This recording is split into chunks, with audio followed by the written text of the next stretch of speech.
Estás viendo Canal América, televisión dominicana para el mundo.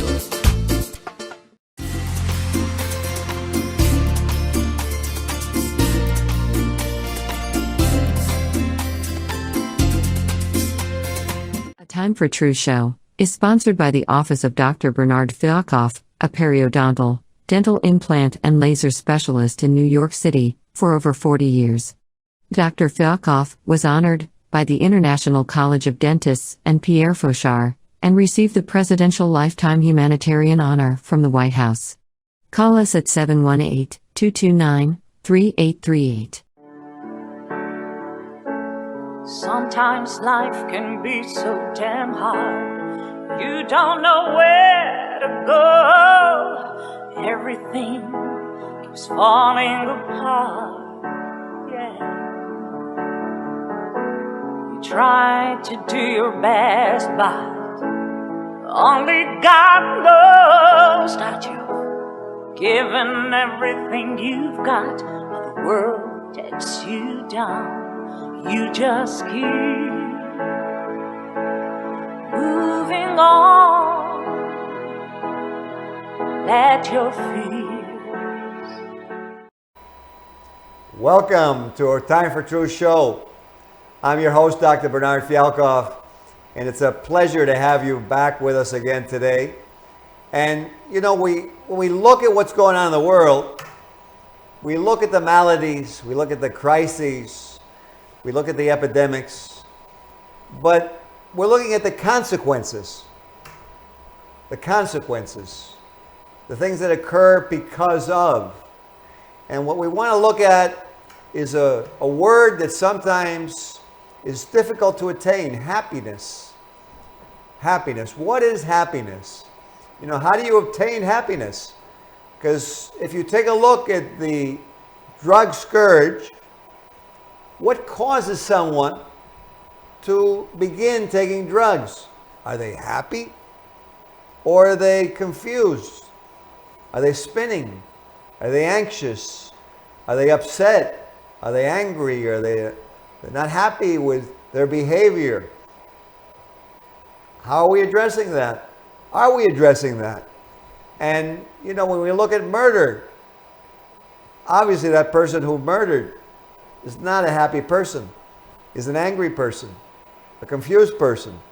Because if they really looked at what they were doing, or if it happened to them, would they actually want to repeat that again? Or have it happen to them? I don't think so, no. So Buddha, let's put something up on the screen first before we show a few other things we have. Let's put up the happiness definition.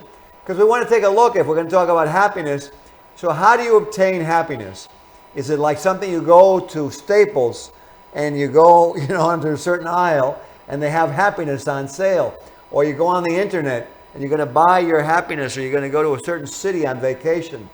Or you're going to take a certain drug. That's it. You're going to take a drug, or you're going to drink alcohol. It's going to bring you happiness. So let's take a look at happiness.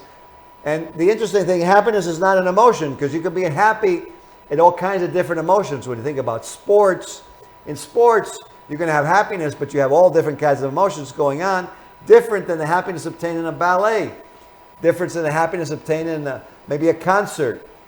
So this word states more of a condition. And that condition has interest in it. You're happy because you're interested in something. What are you interested in? You're interested in some kind of dream, some kind of goal that you have, some kind of purpose in your life. You have a known goal that's known to you, obviously, if you're going to obtain the happiness. And you have to overcome not unknowable obstacles. Why do I say not unknowable obstacles? Well, because if you don't know, you won't be able to overcome them. And if you don't overcome them, obviously, you're not going to be able to be happy. So you're going to need to understand what are the obstacles that are going to be there in your game of obtaining this goal, because it is a game. Life basically is a game where we can work together or work against each other. The Ukraine-Russia war, it's a crazy, aberrated, not working together game. But when we look at other things, such as, you know, when we've done Walt Disney World in Europe, to give an example, not to tout them, but they did something for all of Europe. And all the countries came together. They said, yeah, let's have Mickey Mouse and Donald Duck, and let's have some happiness. So that was a goal. And they overcame the obstacles of getting together to make this area where people could come. And there's other examples in the world. The United Nations is another. Building an edifice that houses all the nations of the world with a goal of uniting the world. And what unknown obstacles that are not unknown? Those not unknown obstacles are getting the people together. The differences that we have, the disagreements that we have, the conflicts, the prejudices that we have to overcome. This definition is actually from a man who encountered a lot of difficulty in his own life, Mr. Ron Hubbard, who basically lived his life to help people of all faiths, because really he was looking at just helping people. So now let's take a look at a video that I was looking at today as I was searching the topic that we were doing, and I found a really beautiful video. It's, I think, Chinese video. And Buddha, let's put that video on, and I think it says a lot about happiness.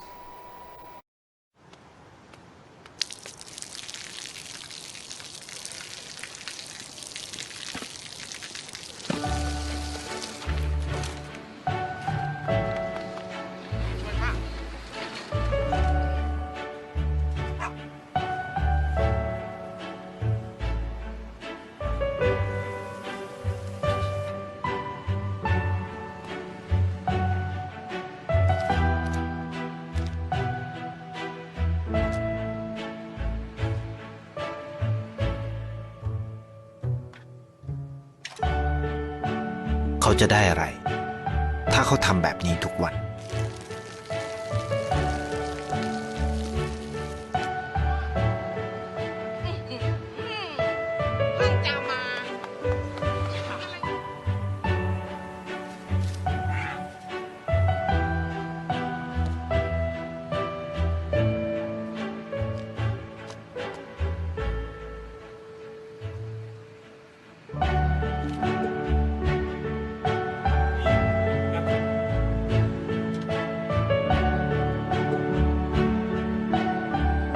เขาจะไม่ได้อะไรเลย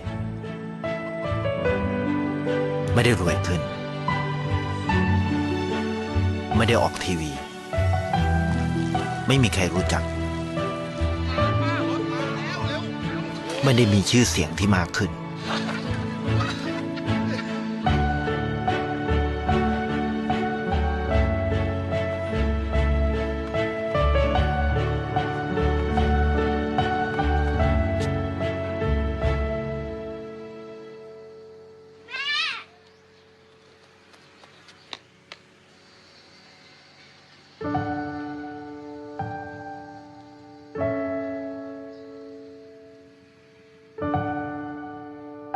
เพราะสิ่งที่เขาได้คือได้แค่ความรู้สึก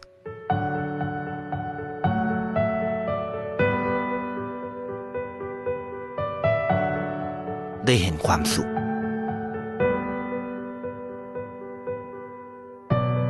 ได้เข้าใจ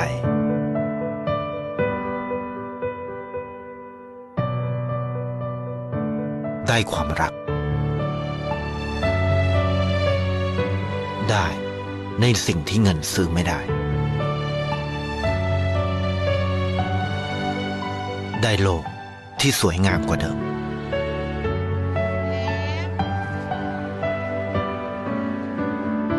ในชีวิตคุณอะไรคือสิ่งที่คุณต้องการมากที่สุด You know, it's beautiful. I watch it. Every time I watch it, I get happy. So I figure we're having a happiness show. Let me put on something that makes you happy. I don't think that makes you sad. And it gives hope. It gives humanity. And, you know, sometimes they say, oh, but that's like a little bit, you know, innocent or, you know, idealistic or, you know, pie in the sky. But that's life. And, you know, if you really look at it, that's what happens when you help people. And you help people and they're amazed by it because it's so rare in today's world. And so you help them and they like you. And so when they like you, you get back wealth. But you know, too many times in our society, we've looked at wealth. What is wealth? Wealth is the return you get of the emotions that make you healthy and happy. And I have with me today somebody who's a friend of mine. He's a rabbi And I don't think that happiness is restricted to only being Jewish or Catholic or Muslim or Buddhist. But happiness is something that we have as human beings. And Rabbi Garth, I want to ask you is, what do you feel about what you've been watching here, and what are your comments on happiness? Well, it's something that we have every religion have it within it. This concept of giving back to other people that don't have, helping each other. Even in Christianity, Jesus says, don't walk by this stranger. Don't walk by this stranger without helping them, right? Don't walk by them.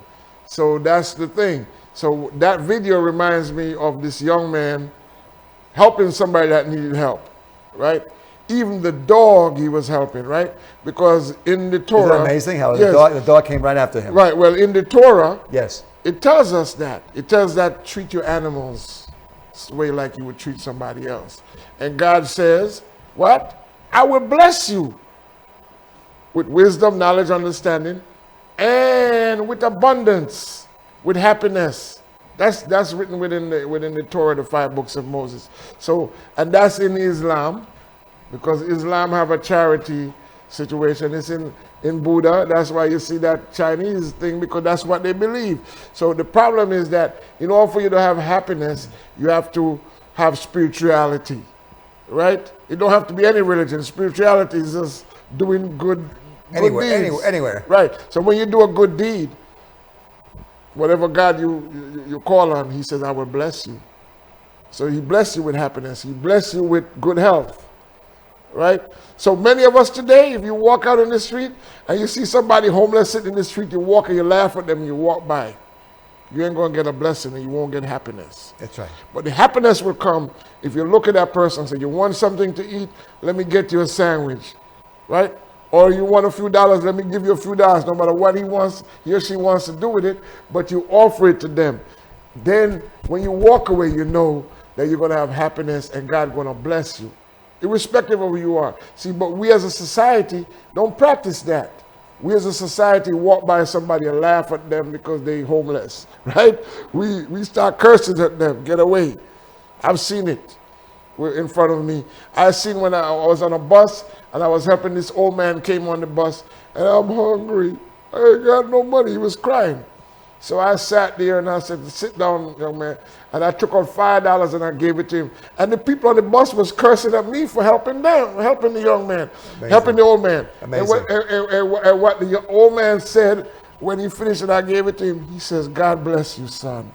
Amazing, right? Right. God bless you, son. So that's the thing. It's interesting, Rabbi. You mentioned something. I want to mention something Rabbi said, that God gives you wisdom, and knowledge when you do these good deeds. And it really makes sense, and I want to just go over this, is like when you give out and when you give to others, you're releasing the material, let's say, casings around you. Let's make an analogy, an example, right? So you release things. You're becoming more free. You're having more space. Why do you say more space? Well, because space is what you share with other people.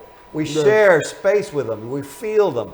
And so when you give to other people, you start freeing yourself of the encumbrances. If you look at having, well, I have a lot of buildings and houses and this and that and investments. Yes, but how much time do you have? You probably have no time. Yes. How much feeling do you get? How much gratitude did you get? But what happens if, like the rabbi said, if you were to use one of those to house people, and you were to use some of the investments to help communities or countries like Haiti that don't have roads, that don't have street lights, that are only 300 miles from the United States. So when you give all of these things and you free yourself spiritually, God and yourself and the universe, all of it in concurrence, gives you back wisdom and knowledge. Why? Because it's the gift you get for having given a gift yourself. It seems too simplistic. Someday it'll be proven scientifically. Just like we found something out that I want to give you from science. At Stony Brook Medical School, about a year ago, they did a study on relationships and social interaction. And they found scientifically that men who had good relationships with good emotions had 3 times less prostate cancer. Right. What do you say about that, Rabbi? Yeah, it is true, because when you do those things, prostate cancer could come in from you worrying, you not doing the right thing, right? You're not following, eating right, right? You're doing drugs. All those things, you'll get these diseases, right? Because God said, when you don't follow the way I tell you how to follow, you will surely die. So all these diseases come from, not eating right, right? Doing the wrong things in your life, putting the wrong things in your body. Too much stress. Right, and it becomes stressful. Toxicity. Believe me, when I used to do drugs, it was stressful, right? So all these things will bring stress on you, and it will make you depressed. Well, Rabbi, that's one of the things why I enjoy having you on the show, and why I really give you a lot of respect, because you're so open, you're so honest, and you're trying to help people, and you bring up your life. So when you were in that state, did you really have happiness with what you were doing back at that time? No, none whatsoever. Could you share that with the viewers? No, none whatsoever, because I'm telling you, it got depression. I started hearing voices speaking to me. Look around the room, and I started speaking to myself, and nobody was there. You understand? And then at one point, it got so bad that I went up on the roof of my mother's house, apartment, on the 7th floor, and was going to jump off and take my life. Wow. Right? Because the depression set in. It's not a psychological problem, it's just because of the way you're living your life. That's you right. get your depression will set in. It's the actions that the person is undertaking. Right, it's undertaken. Right. So I was about to take my life because I see nowhere I was going. And a voice came to me. See, an angel, sometimes God says there's angels. An angel came on to me. Right. And said, son, don't do it. Just a voice, I heard the voice, and I'm looking around, I heard the voice. And I turned around and walked back and went back downstairs and never jumped off the roof. But I'm saying many people get to that point where either they're going to take a gun and kill themselves, or they're going to do something because of that situation. But because there was a spiritual connection, and I was doing that bad thing, I had a spiritual connection. Right? That's a beautiful thing. Right, and so therefore, when you read the book, it always says there are angels there that come to speak to you. Well, God's always sending angels. I totally agree with that. And what's interesting is we really should pay more attention to our instincts. You're so right. Right. Because you're right. There's things that we perceive. Sometimes we can't touch them physically, but they're there. Buddha, let's put on that video about the components of understanding. Because when we're looking at what the rabbi is saying, and we're looking at, you saw that dog following the man, there was the emotion, the affinity, what's called affinity. The emotion that it was there was very high. And there was a reality. What's this reality? The reality is the agreement with the dog and that man. Why? Because the man communicated by giving the dog food when the dog was hungry. Right. And like what the rabbi was saying, so let's show the video, Buddha. You have it ready? Yes. The components of understanding. And let's take a look at this from that aspect of emotions. And really what we get back, what gives us happiness and what doesn't give us happiness, because this scale goes from a lot of happiness and joy to anger and fear, and not really being very, very pleasing for yourself or for anyone else. Let's go ahead and let's play that video.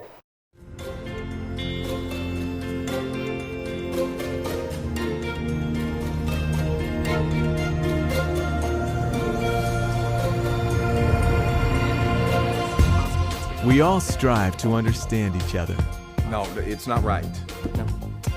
But despite our best intentions, we encounter upsets, differing opinions, and misunderstandings. No, look, it's no good. You just don't get it. None of you understand. We all have to work together. Live side by side. And cooperate with one another. But sometimes it seems like this is easier said than done. I can't do this anymore. I mean, I don't know what he wants or what I'm doing wrong. How many times do I have to tell you? You are grounded. Dad, everybody else is... We might have trouble getting along with a particular person in our life. My house, I'm your father. Come back here, young lady. Or struggle to understand a new skill or a new tool. Come back here, young lady. Listen. If there was some way to increase our understanding of people and situations, that would be a very valuable thing to know. Well, in Scientology, it was discovered that all human relationships, and in fact, any activity in life, can be improved once you know what understanding really is. You see, to understand anything or anyone, 3 things must be present. They are affinity, reality, and communication. By affinity, we mean emotional response. We mean the feeling of affection for someone or something, or the lack of it. Now, reality is agreement. What we agree to be real is real. For instance, 2 people who both agree that a certain team is the best share the same reality on that subject. And by communication, we mean the interchange of ideas between 2 people. Go ahead, Joe. How's that, Bill? Beautiful, Joe. Looks perfect. Now, affinity, reality, and communication are very much related. Listen. You see, if you don't have any affinity for someone, you won't find very much to agree about. And so there will be little, if any, communication. Likewise, without communication, there can be no agreed upon reality, and therefore no affinity. And have you ever tried to talk to an angry man? 5 jalapeno. I don't want jalapeno. He certainly doesn't have much affinity, Another jalapeno? and he's clearly not in agreement with you. I won't take this if it's for free, all right?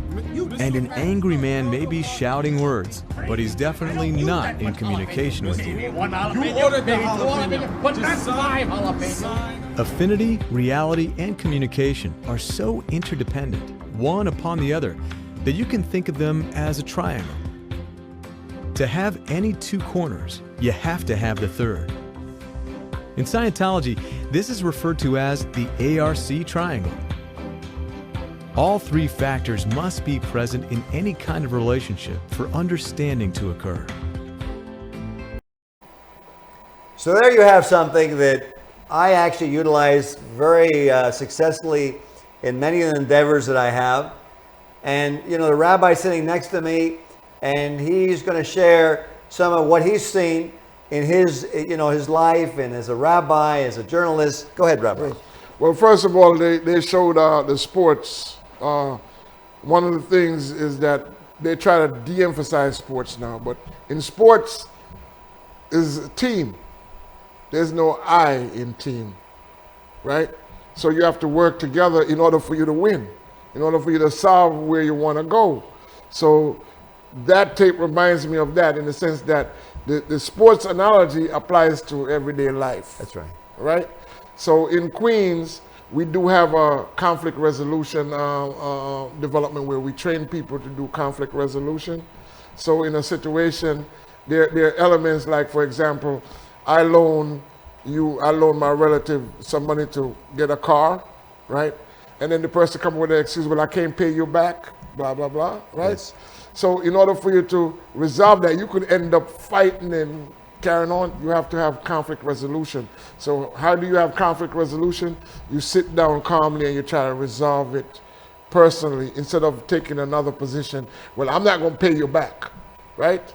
Exactly. Right? Communicate so back and forth. It's communication. And like what I said before, God says, I will give you wisdom, knowledge, and understanding. That's right. So when you have the wisdom, the knowledge, you got to pray to the Maker to give you that. And once you have that wisdom and the knowledge and the understanding that the only way you're going to resolve a problem is by resolving it between one another. Yeah, getting an agreement with that reality, yes. Getting that commonality, the right. sharing, the right. affinity.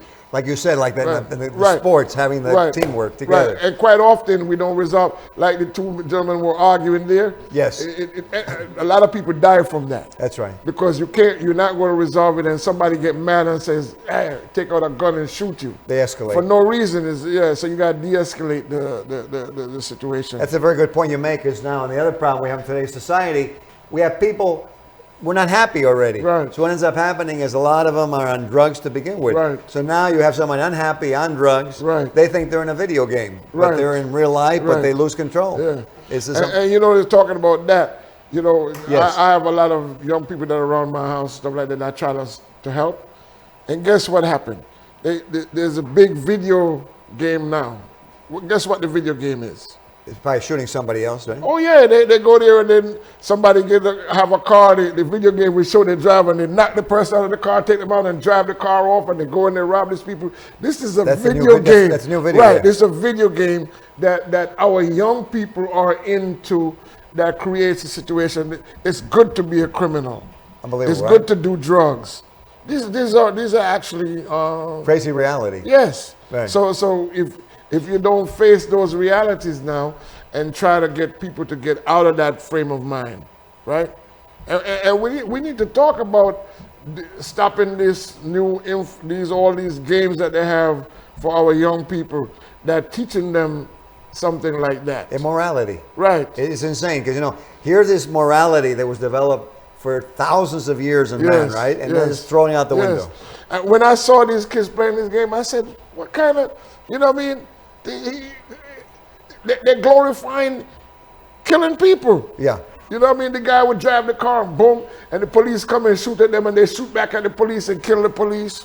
You know what? This is a game. It's unbelievable, Rabbi. You know what the thing is missing in all these things is, if the person would see, would they want that done to them? Yes. They never look at that. Never want to do it. But it gets into a frame of mind, because if you're constantly playing those games. Me. Yes, about you. And so if you get into a situation, you're going to want to take up a gun and do the same thing that game is teaching you to do. That's right. So we got to somehow find a way where we can't allow that to happen to our people, and try to get our youngsters, we got to stop playing those games. Absolutely. And those video games. Absolutely. Because you know what? When we're looking at the things that we're facing, like the rabbi said, we've got to look at the simplicities. Too much complexity, but we got to look at, okay, as a doctor looks at, this is the bacteria, this is the antibiotic, and then all the other things we don't have to touch, because once we get rid of the bacteria, we don't need the rest. Yes. So like the rabbi says, let's educate, let's remove the things that are just totally not in the right direction.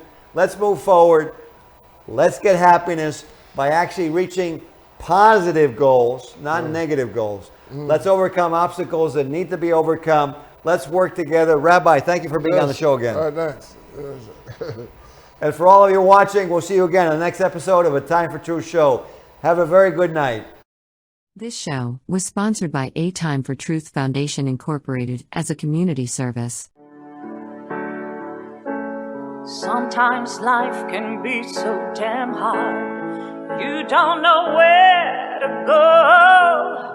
Everything keeps falling apart. Yeah. You try to do your best, but only God knows that you've given everything you've got, but the world takes you down. You just keep moving on. Let your feet